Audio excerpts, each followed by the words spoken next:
variety of options that are available to you out there. They fall into two buckets: the so-called non-dilutive bucket, which means you're not selling equity in your company, and then the dilutive bucket. And on the non-dilutive up at the top, you've got grants. And hopefully these are some familiar terms to you: the SBIR grant from the government and the related STTR. There are also state and local initiatives. Not written here, there's even NYU initiatives. So there's grant money available from NYU, and Marissa and Frank know a whole lot more about those specifics than I do. But there are a lot of grant opportunities available to you. I have spoken to some entrepreneurs and I said, well, why do you want to form a company? And they say, so I don't have to write grant applications. And unfortunately, that's the wrong answer, because today, as you've probably heard, venture capital money is tight. And any business plan that's going to have venture capital, you're also going to want to supplement it with non-dilutive funding. That's largely grants, but there's also foundation money that's out there. Cystic Fibrosis Foundation, Michael J. Fox Foundation, very targeted. So whatever area you're in, if you're doing a deal in cancer or specifically in bladder cancer, there may be a foundation out there that's specifically focused in your area. So I wouldn't want you to neglect foundation money. And then I put banks here, and it's a little bit of a joke, because when you're starting your venture, the bank isn't going to be interested. There is something called venture loans. And unlike what it may sound like, where it sounds like high-risk loans, what it really is are loans that backstop the venture capital funding that you already have. So a bank that does venture loans isn't going to be interested unless you already have significant venture capital financing available to you, and then it's almost a bridge to your next round. So not very appropriate for startups. On the dilutive side, which again means you're going to be selling equity, start with the famous friends and family. That's where a lot of the companies get started. Very difficult on the drug side to get enough friend and family money to really do much more than write your business plan. You're not going to be able to do those key make or break experiments with friend and family money. And while it's the natural place to start, because your rich uncle is the person who you know best, just remember that if your company goes down the drain, Thanksgiving dinners could be a little bit more tense than they were before. So, but that's where a lot of people start. And then there's angel money, and angel money has increased in both popularity and importance. Again, on the life sciences side, it's a little bit difficult to get enough angel money to really make a difference. So, it varies depending on how many angels you have, but $250,000 to $1 million might be a number that you might expect to bring in from angels. And there are these so-called super angels, which, as you might guess, provide a little bit more capital. And again, angels not often that appropriate for life sciences deals. There's a group called family offices, and they're not very well known, but there are families that have made money usually a couple of generations ago, often in industries that we would think as mundane. There's a family office for a family that made a ton of money in hospital uniforms, ball bearings, dental equipment, or not just dental equipment, but a little gadget that's part of dental equipment that they made a lot of money on, and they now have professional management running that family office, making those investments. And those are also a source. And oftentimes those families will have a particular interest in a disease. If the patriarch of the family is suffering from Alzheimer's disease, then that family might be particularly interested in making investments in that area. And then there's venture capital, which is really what we're going to talk about today. And I kind of wanted to give you a sort of a venture capital 101 course. And we're not going to take very long to do this because we want to get to the panel discussion with Sandra. But I wanted to start and just make sure you understand that venture capitalists invest other people's money. So we raise money from so-called institutional investors and then deploy it and ultimately have to return capital to them. That's how it works. By institutional investors, I mean groups like the ones that are listed. So pension funds, like General Motors pension fund. They'll put a lot of their money in bonds, a little bit of money in the stock, and then venture capital is part of what's called alternative assets, which is usually tossed in with hedge funds, real estate, oil and gas and venture capital, sort of the high-risk portion of the program. And it's a small portion of what they do. Similarly, there are so-called funds of funds, where they raise money from investors and then they pool it together to invest in things like venture capital funds. University endowments, and I don't know if NYU does much with their endowment as far as investing in venture funds, but they do tend to put, universities do tend to put a little piece of the endowment money to try to get higher returns. It worked great in the early 2000s, and groups like Harvard, Yale, Princeton, Stanford did very, very well. But then when the credit crisis hit and the venture returns went down, those endowments got hit pretty hard, and people started to question, why exactly did you have 15% of the endowment money in venture capital? So that money is a little bit harder to come by. And then those family offices, again, the same ones that might invest in your startup, could also invest in a venture fund. And I should mention, it's mostly other people's money. The general partners of the venture fund will usually put in 1% or more of the total capital, kind of earnest money. Unlike a mutual fund, which just sort of goes on indefinitely, or would be called evergreen, where you can put your money in and take it out, venture funds tend to be established as 10-year limited partnerships. So you spend the first 4 years or so making new investments into new companies, and then the last 6 years, maybe with a couple of extensions, trying to make follow-on investments and ultimately harvesting those investments by getting liquidity. And so the way it works for a venture fund is, if things are going well, you spend 4 years putting the money into new companies, and then you raise another fund so you can, as you're harvesting or making additional investments in the first fund, you're making new investments out of the second fund. And it sort of goes like that, and that's called nesting. Now, Marissa talked about terminology, and there are two terms that I did want to just expose you to. The first is 2 and 20. And does that mean anything to anybody? What does it mean? 2% management fee, 20% carry. Exactly. So you raise a $100 million venture fund, and the first thing that happens is you don't draw down the $100 million all at once. They spoon feed it into you, which actually helps your rate of return because it's not sitting there earning T-bill rate. And the first thing you do is you pay yourself. And you pay the electric bill and the due diligence bills and all of those sorts of things. And that's the 2%. So just to give you a sense, if I raise a $100 million venture fund, then I'm going to have probably 2%. If it's a bigger fund, maybe a little bit less, but I'm going to have 2% management fee, $2 million a year to pay all my people, to pay myself, to pay all my bills. If I then raise a nested fund, I can start to add to that management fee. And then as the funds progress in their lifetime, there's a tailing off of the 2%.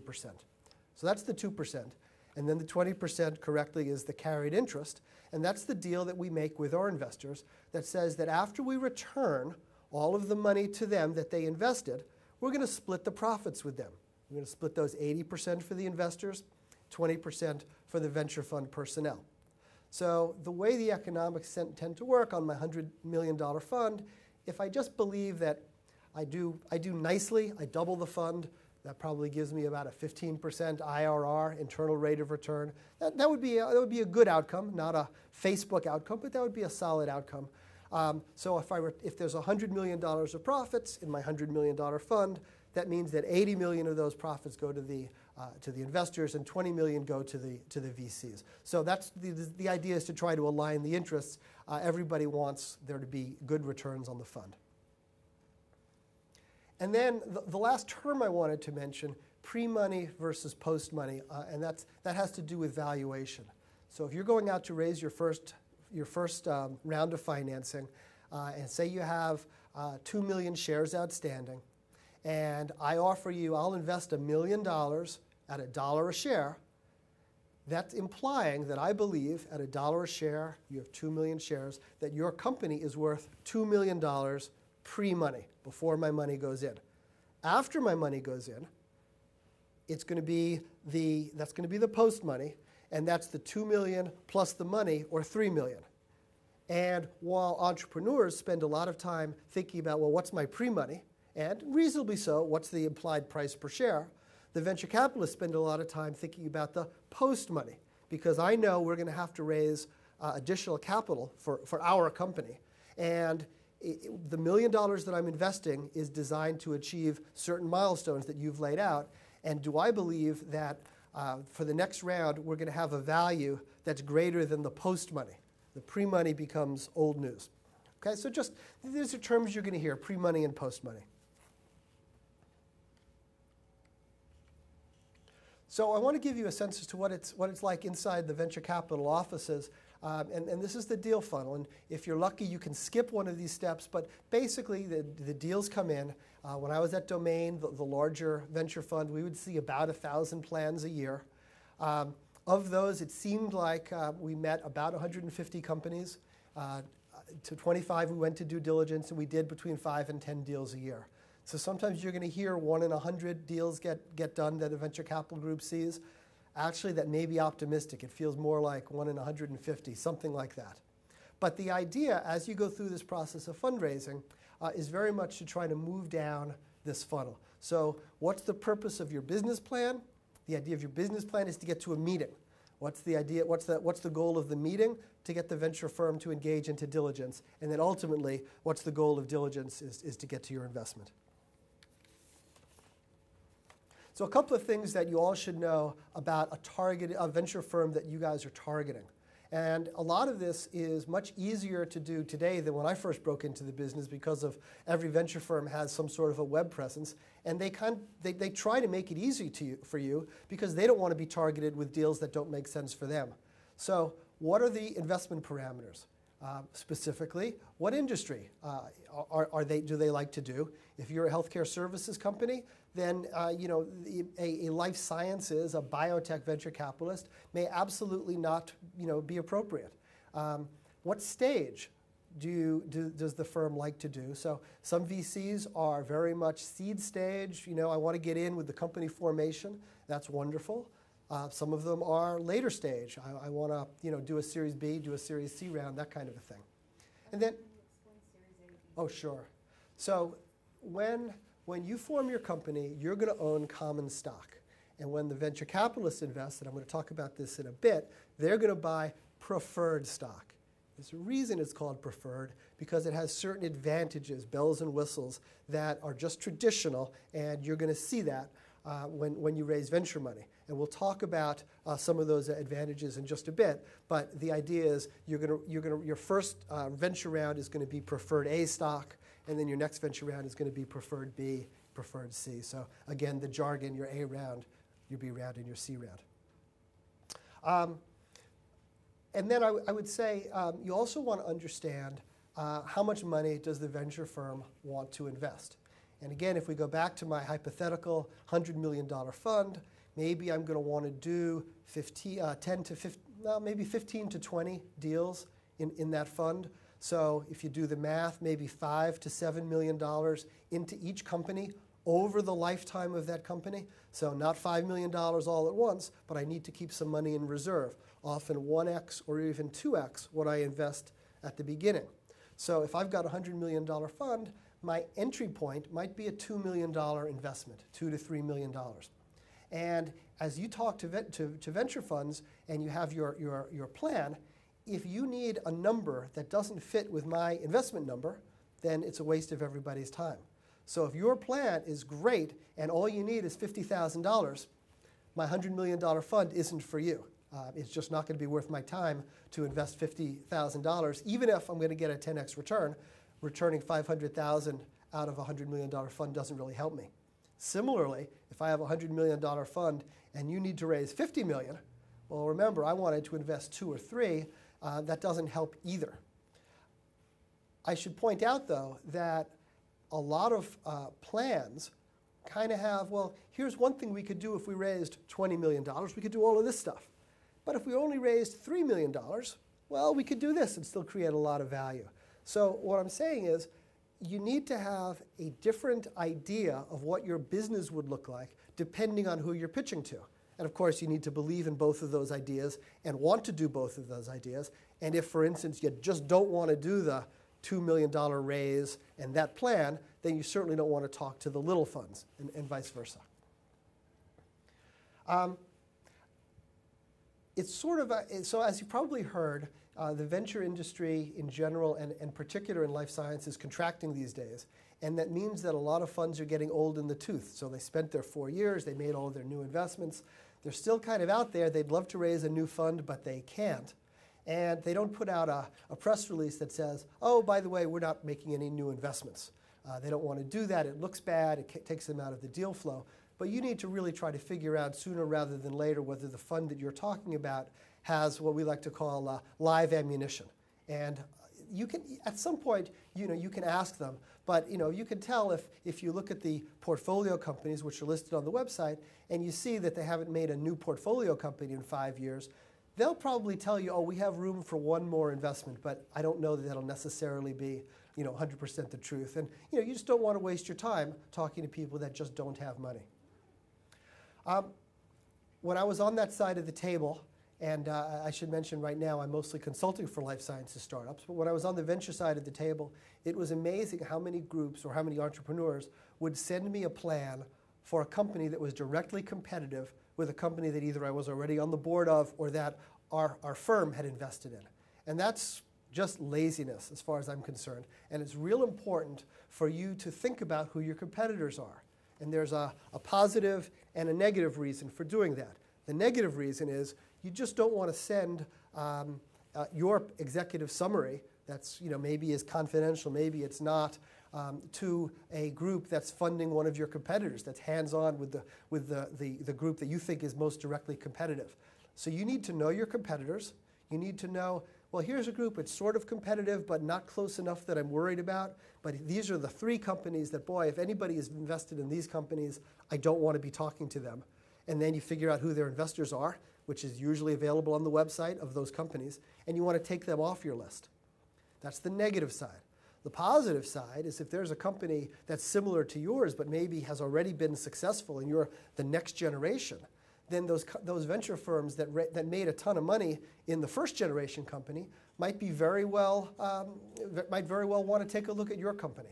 So understanding who your competitors are is very useful when you're talking to VCs.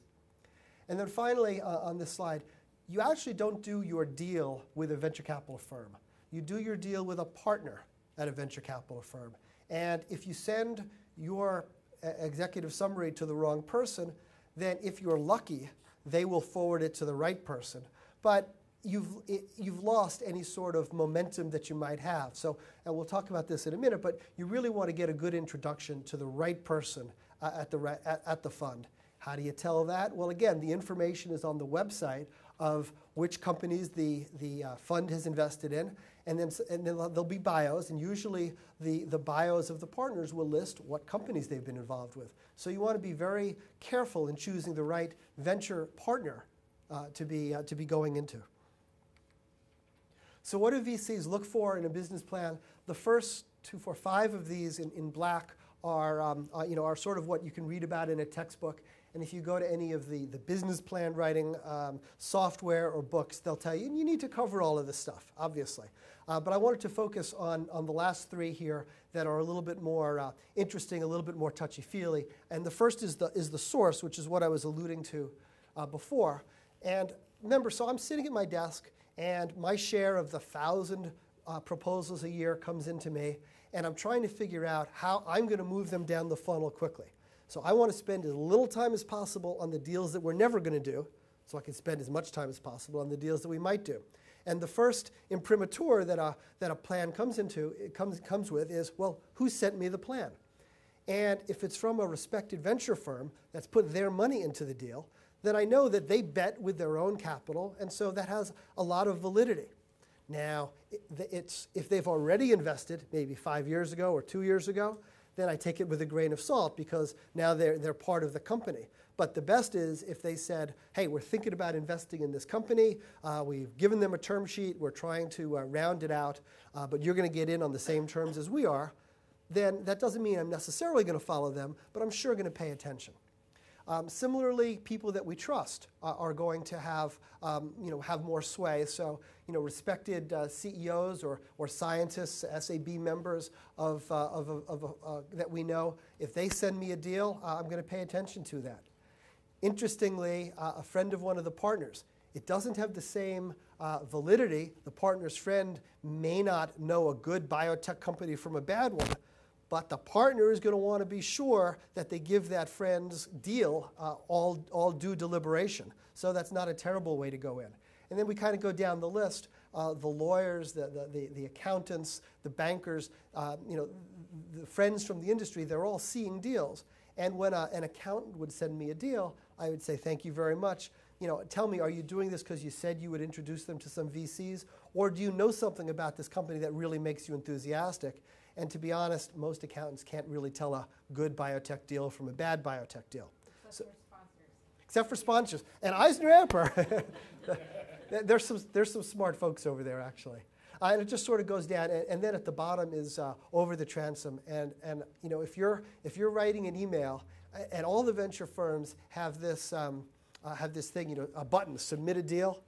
And if you're using that button, I don't even know if anybody looks at those things, okay? So if you don't have any introduction at all, well, get an introduction, I guess is the answer. So the other two things that I wanted to mention on the list of what VCs look for is the deal. And we talked about valuation, pre-money and post-money valuation, and this thing called preferred stock. And I wrote a series of articles a while back inside the term sheet mindset of a life sciences VC. And the first one was this one: I'll give you your price if you'll give me my terms. And if you're dead set on you want $1 a share, and I think your company is only worth 50 cents a share, if you don't care about the rest of the terms, we can come to a deal. I'll give you 50 cents a share, but I'm going to have a liquidation preference. I get my money back before we start splitting the pot, and that's normal. Maybe I'll have a 2x liquidation preference. That's getting obnoxious. There's dividends in preferred stock. Usually they are non-cumulative. They go away at the end of every year, so that 8% dividend is meaningless. I'll just take it, I'll just turn it into a cumulative dividend, and then suddenly, after 5 years of a cumulative 8% dividend, you realize that you sold your stock for 40% less than you thought you did. There's anti-dilution rights. If you sell your stock for less money, I will get made up partially or even totally to my original ownership position. And then there's voting rights. So it's very possible in your first round, you're not going to give up more than 50% of your company. If you're successful with subsequent rounds, you probably are going to give up more than 50% of your company. But I would say it doesn't actually matter that much, because in my example, where I invested $1 million and into your company, I ended up owning 1/3 of the company. I bought 1 million shares. There were 2 million shares outstanding. So you'd say, well, so you don't have any voting rights. But there's going to be all these voting rights that the preferred stock that I bought is going to have to approve if you're going to do something like raise more money or do a merger or something like that. So you're going to have to get approval from me anyway. So I guess the message then is you need to be sure that you fully understand the term sheet, and really the only way to do that is to make sure that you have advisors, and whether that's lawyers or business advisors or whatever, you just need to understand all the aspects of the term sheet. Arthur, you mentioned price per share. Can you mention a little bit about how that relates to your pre-money valuation and the bit of ambiguity about the initial number of shares you might have? Not everyone's familiar with that. Right, so you're talking about fully diluted and... Or just if you're making price per share, but how many shares does your company have if you're raising a seed round? Right, so a little bit of this is circular. If you have 1 million shares and I think your company is worth, well, so keep it the example. If you have 2 million shares and I think your company is worth $2 million today, it's $1 a share. And my money, my $1 million, bought 1/3 of the company. On the other hand, if you only had 1,000 shares, or I'll keep it easy, if you only had 2,000 shares, then I would give you a much higher price per share, and I'd end up with the same percent of the company, and ultimately we could do a stock split and get to the 1 million shares, or the 2 million shares.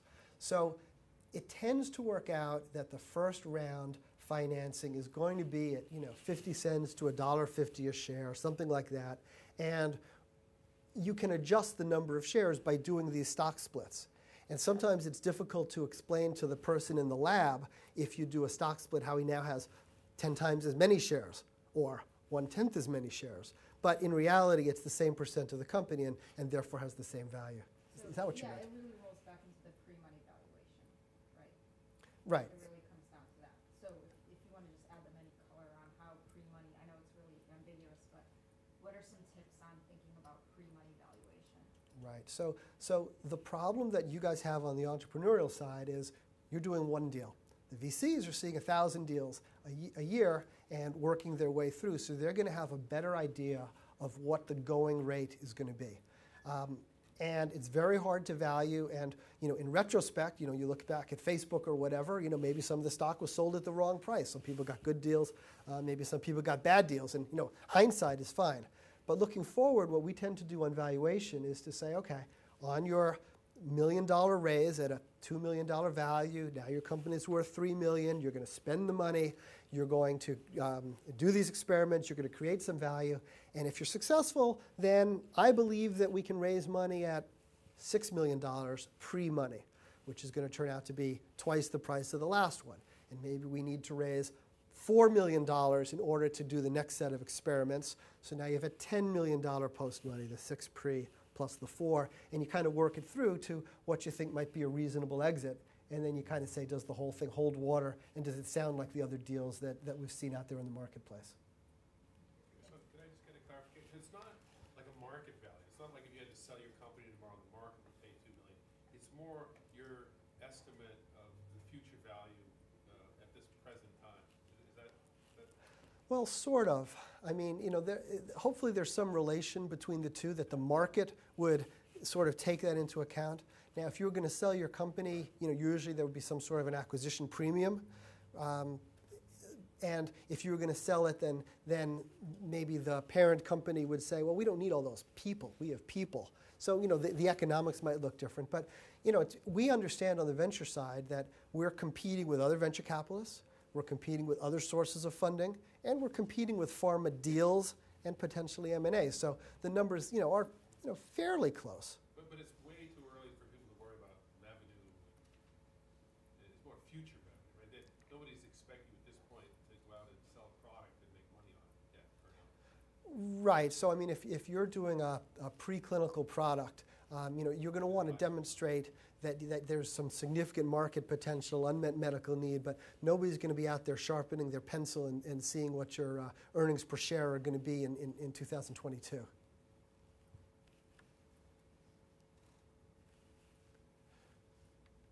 Okay, and then the last of the softer issues that I wanted to touch on is the story. And this might be thought of as the elevator pitch, but it's sort of, why is a venture capitalist going to do your deal? And at the typical fund, the partners are going to do between 1 and 2 deals a year as individuals. So the person that you're pitching to has to really be enthusiastic about it. It has to be more than, gee, I think we can make some money, but they have to get excited, because that's frankly why we do it, is because it's interesting, because it's exciting. And that's what you need to understand, is what makes your plan compelling. It's a little bit trite to say better, faster, cheaper. Sometimes the answers are different. Why is it lower risk? Why is there a better chance of success? But you really need to understand why your deal would get somebody excited, so that if they have 1 or 2 bullets in their gun a year, they're going to fire it at your deal. And then the last slide I wanted to just touch on is just to remind you, and it's kind of implied with this conversation, how do venture capitalists return capital to the LPs? There are different ways that a company can return capital out of cash flow, or collaboration and dividends, or selling off assets. But really what venture capitalists are looking for are either IPOs, going public, which in the current valuations tend to be, this is very trite to say, but more financing events. You raise a bunch more money to try to create more value, rather than pop the cork, everybody made a 10x and let's go on from there. But once we have a public company, then I can distribute that stock, or I can sell that stock, and my investors can at least get cash out of it. And then ultimately, the preferred route of exit these days is merger into a public company, and that's where we get that acquisition premium. So that's good. And if it's a public company, either they pay cash, or you have stock in a public company which the investor can ultimately sell. And we term that the exit. And you should just know as entrepreneurs that the moment you walk into the room with this great idea of how you're going to build your company, the VCs are thinking about, that's all good, how am I going to exit? How am I going to get out? And that's part of the deal that you're doing is ultimately you're going to either have to go public or you're going to have to merge into somebody else because we're going to need our exit. So I think that's what I wanted to start off with. If you take nothing away from our conversation, is that there are two different projects that happen in any entrepreneurial enterprise. One is getting the product or the service developed, and the other is getting the company developed. And they're very different enterprises, and not everyone who's got a great technology that should be commercialized wants to be involved in the company building process. And you have to be, I think, honest with yourself. And I think at our last discussion, a critical take-home is that it really does take a team of resources and people. And the early on best thing to do is to identify smart advisors who really know and understand what you're trying to do and understand the marketplace, and to make sure that you have common objectives, because that way you'll avoid lots of pitfalls. And more people fail than succeed, but it's just like being a good scientist. If you really have conviction, then you ought to go for it, and there are people around to help you figure out the best way to do it. Okay, great. And Sandra, you touched on two different veins of that whole topic. One is, like you said, is it appropriate for me to join the company, and do I want to be involved in the commercial aspect? And then likewise, is it appropriate to have a company formed in the first place? So if I'm a researcher and I want to stay in research, but I do want to form a company and I have a team that's going to take it forward, when is that appropriate versus just licensing this as a feature to a big pharma or a big device company? So if you guys could sort of touch on that, like what constitutes a technology that's robust enough and commercially large enough with its potential to become a company versus something that's more appropriate to just send it off as like one feature for someone else to basically license or buy. If you guys could comment a little bit on that, because that's a question we actually get a lot here at NYU. Take a crack. Yeah, so I mean, it's a very hard question, and it's very much case by case. Companies are going to tend to have more than one project. So if you have some sort of an enabling technology or a platform, so to speak, so that vaccine company where maybe you can have multiple vaccines that come out of it, it sounds like it could be a company. You can develop it so you can partner out some of the vaccines and use the money to fund your other ones internally. Whereas if you just have a single product, it could very well be that needs to be part of a larger effort. But I would really go back to what Sandra was saying, which in some ways it starts with you and what do you want. So there are advantages and disadvantages to both. If you're going to license something out, you're handing it off to somebody else. And maybe you're going to sit on some advisory board or whatever, but they're going to be doing the heavy lifting and, call you when it's successful and go from there. Of course, if it gets backburnered at the big pharma company, maybe you'll be less happy that you licensed it out. But you're going to spend a lot less of your time. On the other hand, if you want to form a company, whether you leave academia or not, you're going to spend a lot more of your time and effort with the project. And potentially, if the company is super successful, you can have more of a reward. So even, I guess, equal with what does my project or technology allow me to do, you should ask yourself, what do you want to do? Okay, great. That's a really good answer, both of you. Thank you.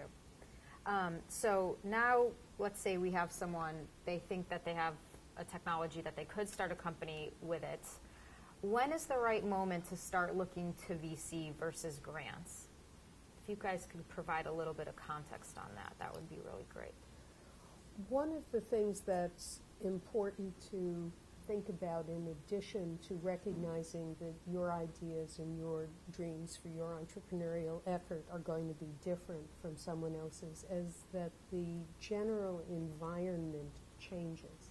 And so if you have as your model something that someone did 10 or 15 or even 2 or 3 years ago, it may not be feasible.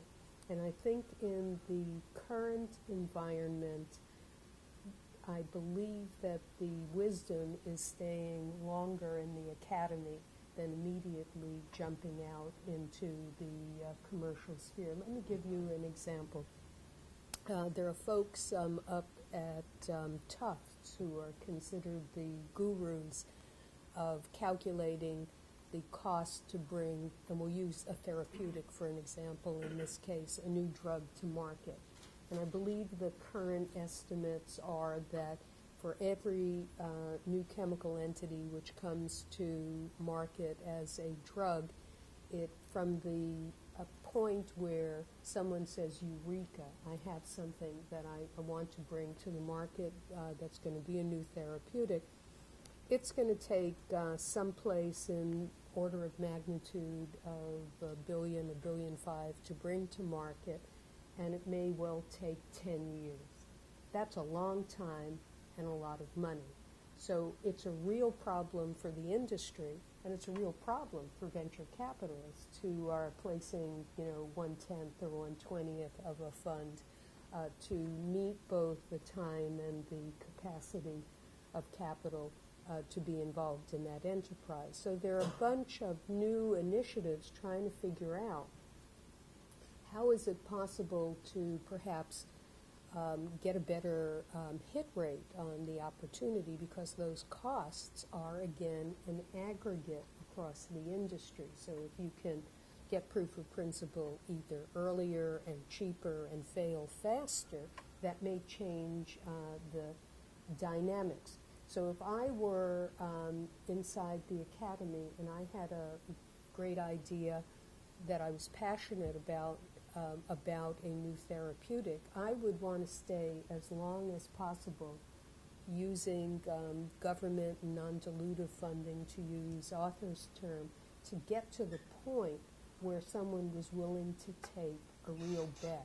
If you've just got an idea and you have no proof of principle, it's highly unlikely that anyone's going to give you funding to start a company. So you might want to know that before you go down the road of this dating game. And it's, you saw the numbers, the people who are on my side of the table as the venture funders don't have any trouble saying no, but they have a lot of trouble saying yes. And if you have to go kiss a lot of frogs and everyone's saying no because the finances aren't compatible, it's problematic. On the other hand, if you have something which is, say, a great new surfactant, which you think could be used in many situations, or you have a very novel antibody that could fit into someone else's pipeline, you might think of trying to talk to funding sources sooner, because the route to commercialization is within a time period that's compatible with the person who's investing.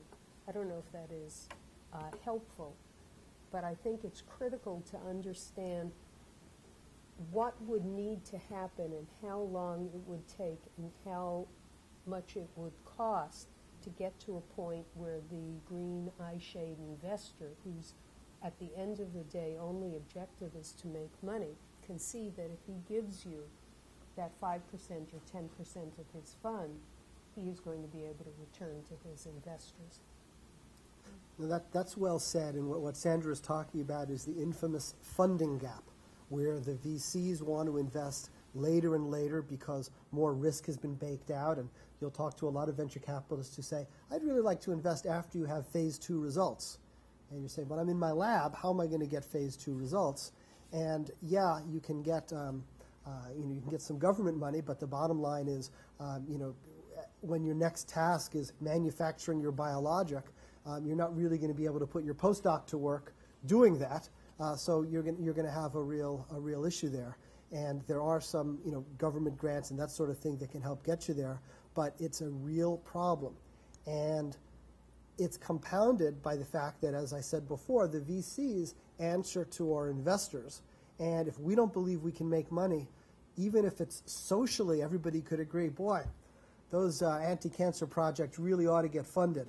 But if I don't think I can make money at it, I'm not going to do it. I'm going to say somebody crossed that funding gap, and that's really where the grants and the government money have to come in. Now, both of you at one point have mentioned the idea of failing fast. Can you elaborate what that is? So let's say you cross the funding gap. You have a company with a few different technologies in it. Maybe the projects can fail at different rates, or the whole company, but what does that mean to an investor? Well, no investor makes an investment unless he thinks he's going to be successful. Everybody knows that it's a high-risk game, that you always have the opportunity to fail and, as an investor, lose all the money. But you make the investment and you go through that funnel that Arthur showed because you think you can pick ones where your chance of success, even still risky, is going to do well. If it's not going to do well, I'd rather learn and cut my losses early. That's what failing more quickly is all about. And on a macro level in the pharmaceutical industry, if you are going to spend those huge dollars and spend 10 years, wouldn't you like to know before you did phase 3 that the drug was going to fail? Then you wouldn't have had to have spent, say, 7, 8 years and many hundreds of millions of dollars. So as an investor, every new round of investment is a new set of decisions. And it's very hard once you're invested to not want to put another chip on the table, but eventually that will happen. So you alluded to benchmarks. So do they have sort of escape hatches at different points along the way?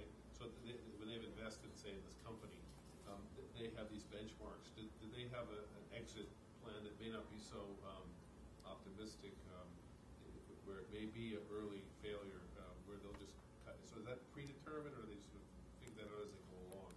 Let's say you have a new device, that they must have certain points along the way where they're testing it, and at any point they can get out of this if it's not looking good? Or? Well, I'll give you a real-time example from a medical device company that I'm personally invested in at the moment. The syndicate of investors, and that's something that we should mention, most often when you have a company and there is a round of capital that's infused into the company, it's not coming from a single source. It's coming from many sources. And the reason is that if things go well, you'll want to be able to go back to people with deeper wallets and many wallets. And most investors, I think, like both Arthur and myself, would like to believe that if we want to place a bet, there's someone else who we think is smart and is going to help us also is willing to place the same bet. So I'm an investor in a medical device company, which the investment syndicate put a significant amount of capital in about 3 years ago. We all thought that the device should have come to market about 18 months ago. It didn't. There are nothing, if there's one truism, nothing ever goes the way it's supposed to go and on the schedule, and it's like renovating a New York apartment. It takes longer and it costs more. We used to call it the rule of pi. Everything takes 3.14 times as long, costs as much. So just about 3 weeks ago, it was clear that the company was running out of money and they would have to put more capital in. We, as an investment syndicate, all went individually to our partners, and some people put money in and some people decided not to put money in. They decided that they had made as big a bet on that company as they wanted. Now, if the company goes on as is successful, they won't make as much as if they had put it in. On the other hand, if the company fails, they won't lose as much. So every investor is always thinking like that, but it's not completely clear that everyone thinks the same way, and the benchmarks for each individual group are different. So once again, back to the dating analogy, you've got to find the right match. Two other points on this failing fast.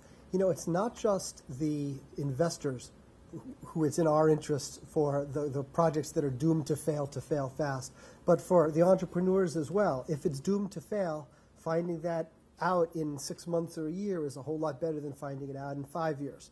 A lot of times the entrepreneur will be a zealot, and if they're good, they may turn their venture investors into zealots, and in the face of failed results would say, but look at what we learned, and if we tweak it this way, we're going to be okay.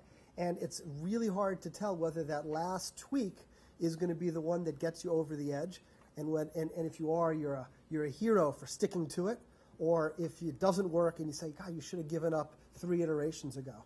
But I think that it is important to have a balance there and to recognize that it's not just the investors being cold-hearted, but it's in everybody's interest, to fail quickly if that's where you're going. That most zealots are sociopaths, and it's probably the finest science is usually understated, and that's often it's amazing to me how you must negotiate those very tricky waters. I mean, if you look at the paper when DNA was reported, it was like 1 page, and they weren't sure that this was the way that the genes were, but it's all understated, and yet the zealot thing, you catch that fever sometimes, and you get caught up on it. And I'm sure both of you have been around scientists to know that actually they're the worst people usually, right? I mean, because they're missing huge components of reality.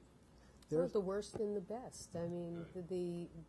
Everything looks different in hindsight. There's a company I'm working with, and the technical founder, very well respected. He talks in a monotone, and he won't get excited about anything. And we've paired him up with a CEO with a marketing background. And you kind of average the two of those, and you're okay. Because I know the technical founder real well now, I can kind of tell, his, if he says, yeah, it looks pretty good, that's somebody else saying this is the best thing I've ever seen. So there's a calibration that has to take part. But you're absolutely right. There have been good technology salesmen who, in retrospect, their technology wasn't as good as their story, and vice versa. But I think that venture capital is very much like scientific research. You can do only so many experiments, and you have to make a choice, and you presumably, as a scientist, choose to work on certain hypotheses and do certain experiments, and allocate your limited research dollars on the basis of your judgment, and that's what venture capitalists do. And I think from a social point of view, I think it's good there are people who are willing to wager capital, and I think it's great that people are willing to work on experiments. And we could, especially here in this auditorium, we can think of really wonderful medical advances that we all agree with, that people were laughed on for a long time, and their zeal allowed them to persist. So it's part of the pleasure. The good to great analogy, the Collins book, but actually it's not zeal, it's tenacity, right? Yeah, it's very big differences. Well, you have to be persistent. I mean, they call entrepreneurship, right, suspension of disbelief or something like that. And you need to have a real element of that, or nobody would do it. What is your view of third-party marketers who come and they're very optimistic and excited and compelling, and they promise you the world, they promise you it's nice to have your grants and you've done your work, your own work with VC, but I can get you all kinds of investments and investment. What should one look out for? And should one turn to them at some stage? I would suspect the level of investment that people in this room are looking at and the stages of their company, it's inappropriate to deal with brokers. I do think there's a role for marketing. I think, as we've intimated, any investor has the God-given right to lose all the capital. So eventually, if you're placing the bet, it's your responsibility to have the confidence. But it's part of the ecosystem. But I would think that a person who's a broker is just that. They're making introductions. But it's the entrepreneur who has to make the sale to the investor. Yeah, and I listed on the slide about introductions to VCs. The brokers were way down at the bottom. And ultimately, if you're going public, then Goldman Sachs and Morgan Stanley are acting as your placement agents, and they have a lot of imprimatur behind them. But at the earliest stages, there are some people who will make some introductions, and they're not viewed mostly. They're not viewed as particularly validating. They're throwing stuff against the wall to see if it'll stick. So I wouldn't particularly recommend, especially at the earliest stages, that you go with a placement agent, but rather you use your own network to try to find on a venture firm by venture firm basis what's your best entree into that firm. And for researchers that have been academics their whole lives, and they're just starting to get into the entrepreneurial world, could you give them some suggestions on building that network? Well, I think from what I've seen, your program here is a great place to start because there are elements of the university wanting to help make connection. We talked about venture fairs, we talked about New York Biotechnology Association, mixers, all of that helps. But I go back to my comments. I think that research scientists are themselves entrepreneurs. Their source of capital tends to be from the nonprofit world, from the government and foundations. But it's a very entrepreneurial activity to sell your vision of what your research is going to be. And I think it's then a question of just networking, and I would say using your resources to help branch out. Yeah, I mean, it's very much a sort of LinkedIn before there was a LinkedIn, and I don't know whether that service or site is actually helpful here, but you all know people, and if you're a tried and true academic, then you know a bunch of other academics. But those academics may have contacts where they can be very helpful. And again, if the academic that you know is on the scientific advisory board of a venture fund, and they can vouch for you, that's a terrific introduction because that's why we would have that academic on the SAB. So you kind of work out with your network, and again at a university there are various resources that are available to you, and at NYU the venture fund is certainly one of them.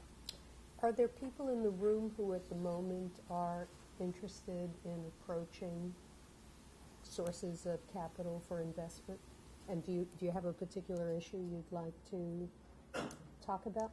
One of the questions I would ask is, comes to a certain point when you are able to approach an investor where it's either currently or has been involved with your main competitor. And one of the issues that I'm going through is, to me, that's the perfect investor to approach, just because he knows the science behind it. When is the right time to bring in confidential information? When is the time when you are able to, break that limit? Do you want to repeat the question Sure. before you start? I guess the question is, when should you bring up confidential information, especially if you're going to an investor who is correctly targeted in that they know your space but may also be involved with a competitor?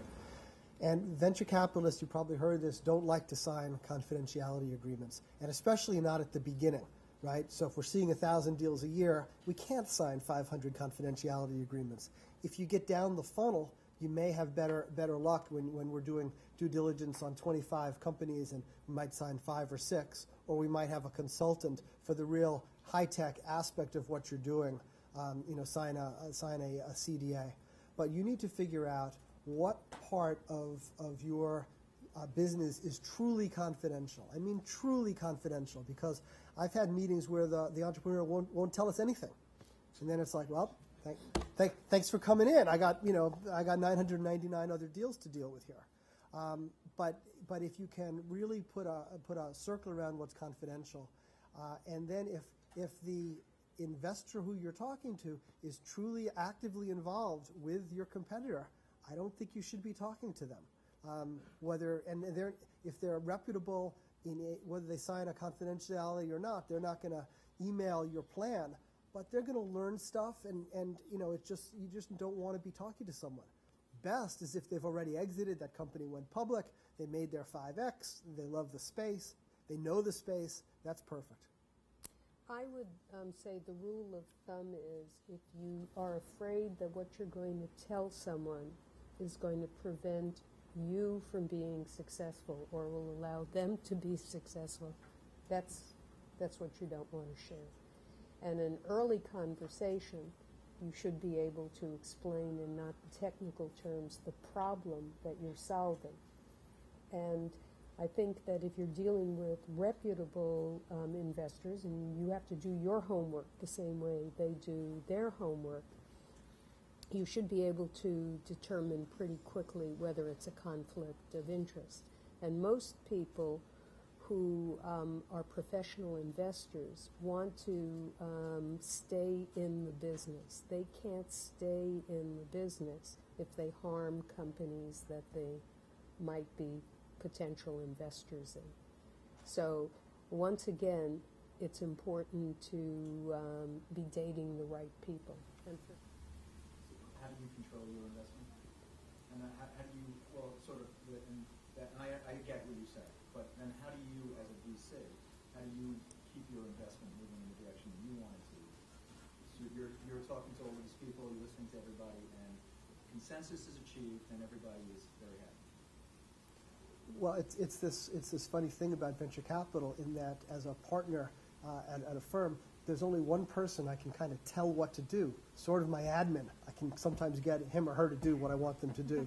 But otherwise, even though if I'm chairman of the board, I can't tell the CEO, you will do this. I can't tell the other board members. So it is this consensus kind of an approach, and ultimately, I can vote with my feet when you need your next financing, and if I think you've gone in the wrong direction, I'll cut my losses and not participate.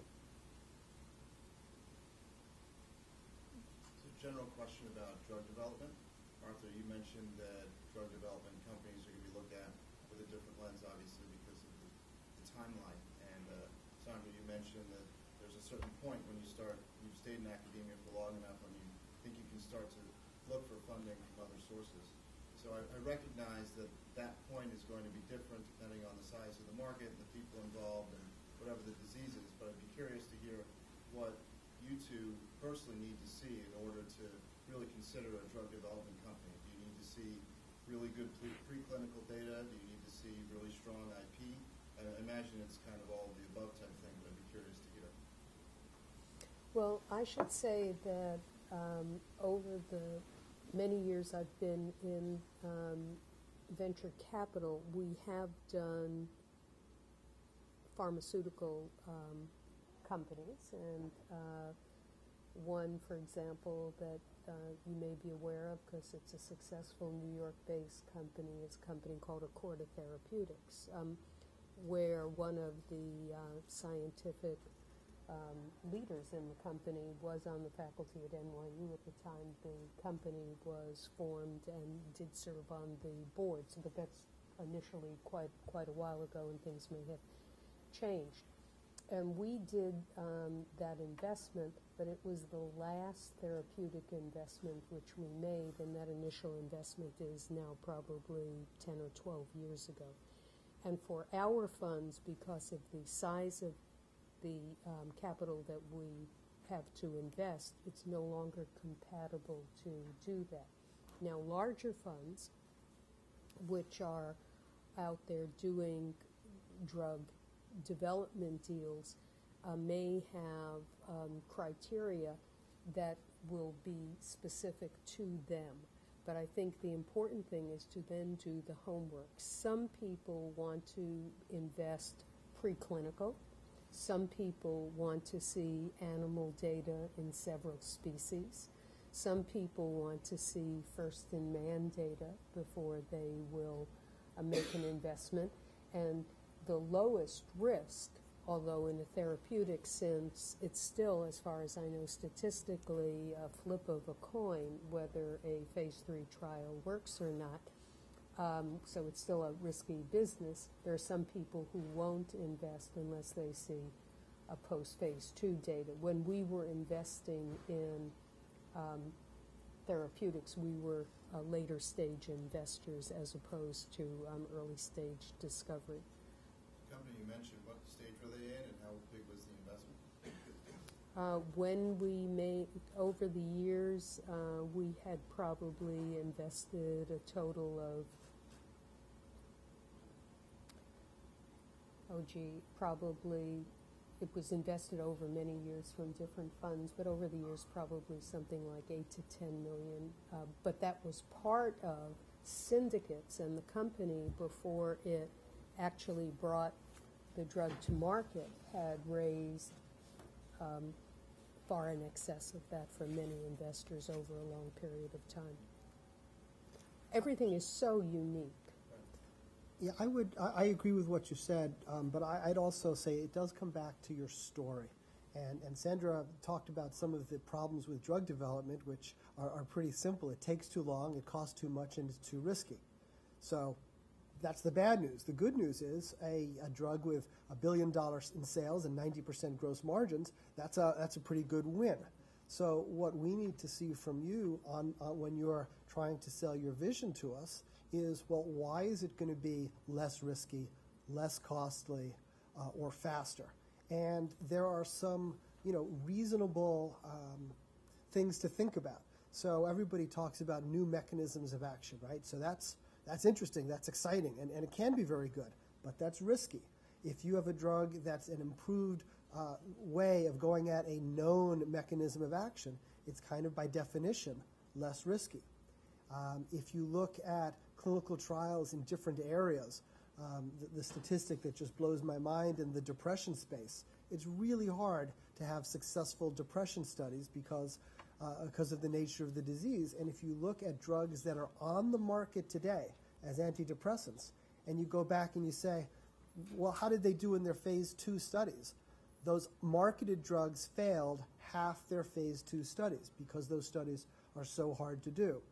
On the other hand, if you think about antibiotics, where basically if the drug will kill the microbe in a rodent, it'll kill the microbe in people. So the rodents are very good animal models, and you're really trying to determine safety and dose and things like that in people. So a phase 1 safety study can mean a whole lot more for an antibiotic than it does for an antidepressant. And so you need to think about those 3 parameters of why your approach is going to be shorter to success, cheaper, or have a better chance of success. Arthur, you mentioned telling your story. Can you talk a little bit more about communicating with investors and pitching? I'd like to steer the conversation in the time we have left to tips on pitching and talking about the value of your company. So it does get to this issue that a company, at business school, they teach venture capital as a capstone course because you need to know marketing, you need to know finance, you need to know organizational behavior and all of that. And ultimately, if you're pitching your company, you're going to have to demonstrate that you thought about all of these issues. Now, if you're a startup company, maybe you get a pass on some of them, so that's fine. But you need to understand what the value drivers are going to be for your company, and it goes a lot, I think, at the early stages toward what is going to get venture capitalists excited. But my biggest advice to you in these meetings, and I've seen so many entrepreneurs fail on this, is they got their 25-slide deck, and they're going to get through that deck no matter what, and they're going to bully their way through, and they don't care what questions are asked, or they hear the question but don't listen to the question. The VC says, gee, I don't really need to know about the market, and they say, okay, great, and then they spend 20 minutes on the marketing slide and all of that. So, and it's more difficult. A lot of the presentations are on the phone, and you can't read the body language. You don't know if they're checking their BlackBerry or if they're sitting there with riveted attention. But you got to try to listen and try to understand.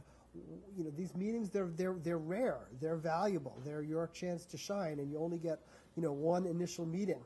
And you need to try to pick up on what does the VC really want to get out of it. Sometimes they'll tell you, sometimes they'll just sit there. And I've had entrepreneurs walk out of a meeting saying, "Hey, that was great. I did my presentation. I was terrific. They didn't ask a single question. I answered them all." And that's the wrong thing. If they didn't ask any questions, they were thinking about how they're going to fix that other deal that they're working on. So I guess those are some thoughts. I would say that you should have a very clear and concise way of getting across what's the problem you're solving. In our office, we say we invest in companies that allow better outcomes at lower cost. And what we're looking for are companies who are addressing large problems rather than small problems, because it takes just as long to solve a small problem as it does a big problem. And we're wanting to know at a high level initially, why should I be interested in the problem that you're solving? And then at a high level, what is it that you're going to do that gives me confidence that you can solve that? If you can capture our attention and our imagination, then we'll ask those same questions over and over and over again in excruciating detail. But the first conversation has to be one which gets to the core of, does anyone care? What is the problem?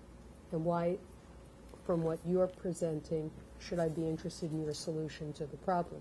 What you don't want to do is go and educate the venture capitalists that you've identified a really great market problem, but your approach is not very good. So we start from the position that the person who knows the most about what it is you're trying to do is you. And therefore, we want to hear a clear discussion of the problem, how you're going to solve it, and why we should spend one of those 15 to 20 investments with you as opposed to someone else. Do either of you ask how this could fail? Is Always. Always. It's an important question. Always. What could go wrong? And if you're an entrepreneur, better yet, if you have an answer for, I've anticipated these roadblocks, and these are some of the ways I think we could get over them. What keeps you up at night is what I like to say. Yeah.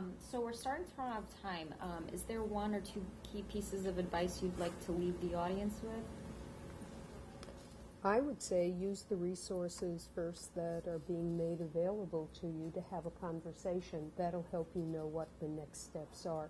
And on the presentation, I would say, following Arthur's comment that you only have an opportunity to make a first impression once, practice.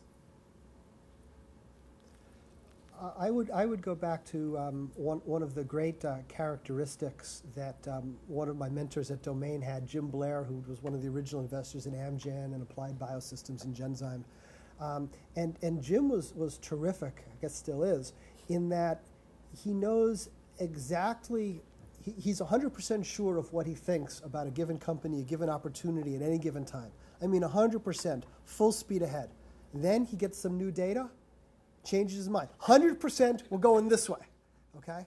And so you need this balance between the zealot or the tenacity and bringing to bear new information. And if you can have that balance, we did a survey or analysis at Domain of the first 40 companies that we invested in, and of them, maybe 30 of them were successful in one way or another, and all but one or two were successful in something that really wasn't the exact business plan that we invested in. And the ability to take new information, I think, is probably the most important lesson I'd want to give you.